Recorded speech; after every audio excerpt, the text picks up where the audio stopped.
கிறிஸ்துவுக்குள் பிரியமானவர்களே, இன்றைய நாளுக்கான இறைவார்த்தை. தேவனுடைய வசனமெல்லாம் புடமிடப்பட்டவைகள், தம்மை அண்டிக் கொள்ளுகிறவர்களுக்கு அவர் கேடகமானவர். நீதிமொழிகள் 30:5. நம்முடைய வாழ்க்கையில் மனிதர்கள் தரும் வாக்குறுதிகள் சில நேரங்களில் மாறிப்போகலாம். ஆனால் தேவனுடைய வார்த்தை அக்கினியில் புடமிடப்பட்ட சுத்த பொன்னைப் போல உறுதியானது.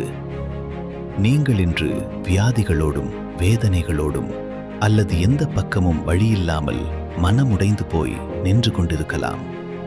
ஆனால் கண்ணீரோடு கர்த்தரை நோக்கி ஓடி வந்து, அப்பா, நீர்தான் எனக்கு அடைக்கலம் என்று அவரை விசுவாசித்து அண்டிக் கொள்ளும் ஒவ்வொருவருக்கும் அவர் முன்னின்று தாங்கும் கேடகமாக மாறுகிறார்.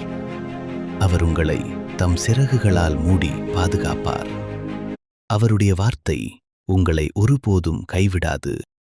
இந்த நாளை கர்த்தர் தாமே ஆசீர்வதிப்பாராக. ஆமென்.